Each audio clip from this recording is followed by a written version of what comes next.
So, good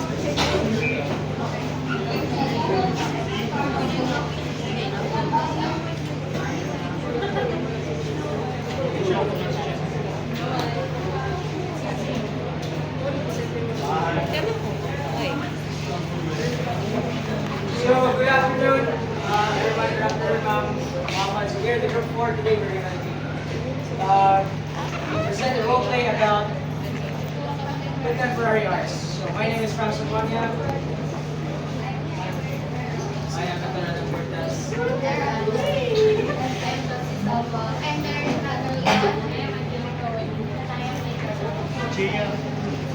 We are going to start.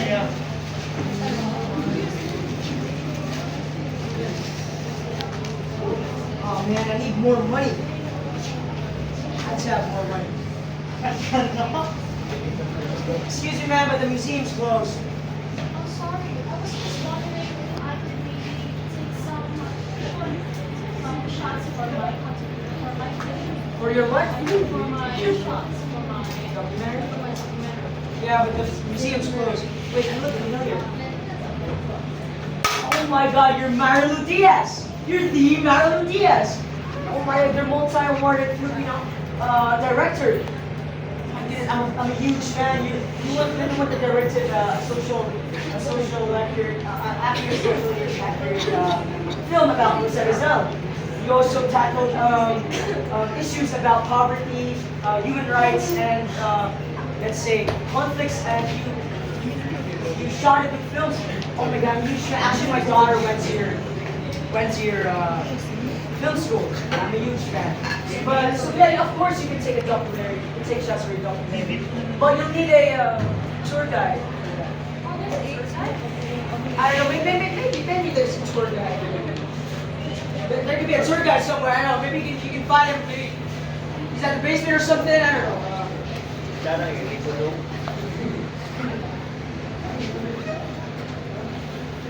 Hello, yes. How are you? Where are you, Jack? Dennis said you needed a tour guide. Let me introduce myself. My name is Patrick. Yeah. Don't call me Patty. Don't be like that. Shall we start? Yeah. Yeah, we should start. So right here we have Kathy Saldana. Before that, you see here we have all you see is statues, or you call sculptures. Well, this ain't. That is just boring. That's just a boring statue in a boring museum. This is not like any other museum. You see, if I touch them, they actually move. So right here is Cassie Saldana, and Cassie Saldana is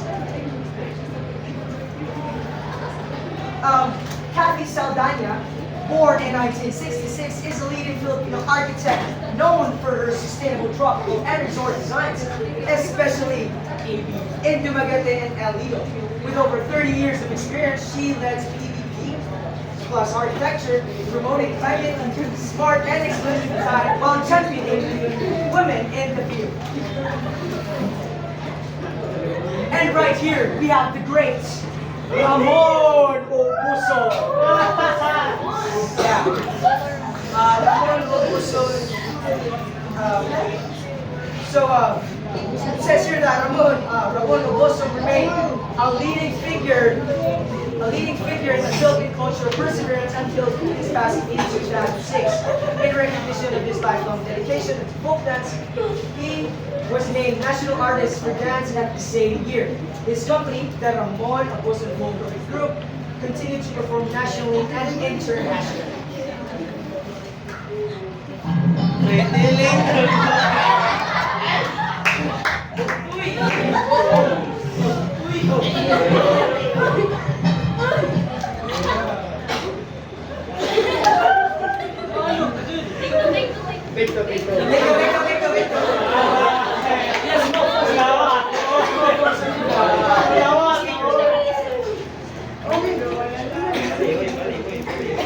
We have some malfunctions with the speakers.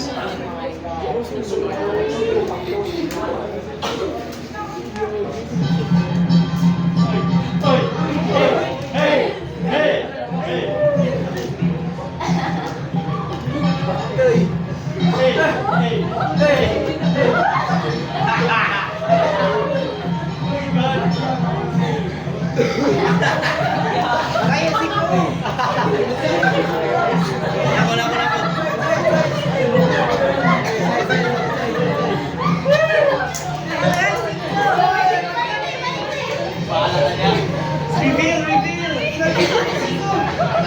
Well, I got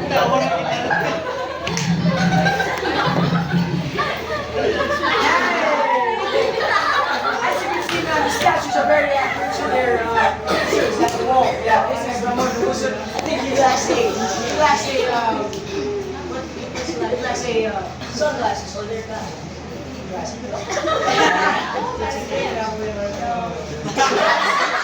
Ramon Russo. Now we have here, Walhati Bautista.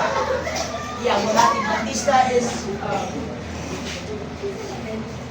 so it says here that Walhati Bautista was a distinguished Filipino novelist, screenwriter, and pianist. Known for her socially curious works, she tackled themes of dictatorship and generals and class struggle. Alitap-tap sa gabing tumigil ang lamang nakasakay sa hayop. Ilawan ang daan pabalik sa ako. Alitap-tap sa sangalan sila. Narinig mo ba ang isal? Kasama sa salbahe.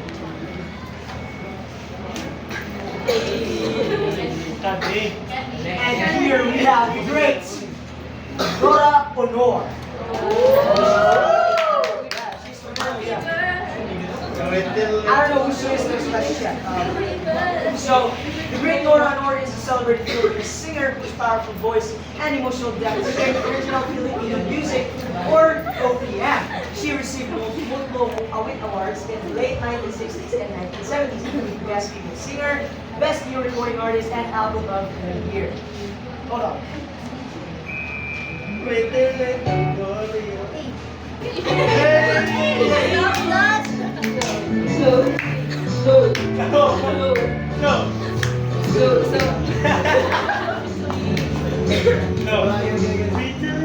Ah.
Is it accurate? Is it accurate?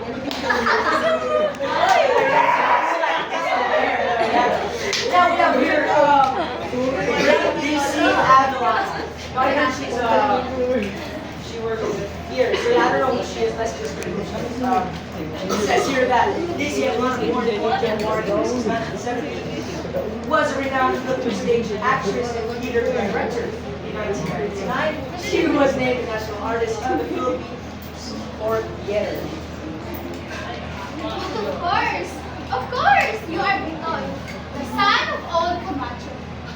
Shame on you, Bitoy Camacho, for forgetting your old friends. I got you. Bitoy, I have never ever forgotten. No. You need to get early lunch around. Early lunch around. I know a picture. So yeah, he said, yeah, no picture though. Right here we have Pasita Awan.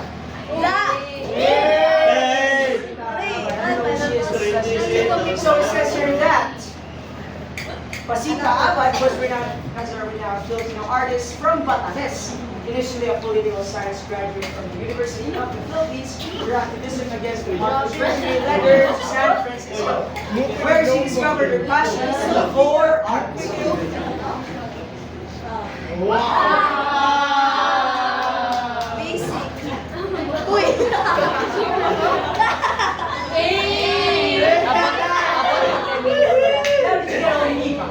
Yes, I did. It's so very fantastic. That sounds lovely. Thank you for visiting now. Cheerio. Thank you very much. Thank you very much. You can leave now. Alright, she's going, guys. You guys take a break now. Yay!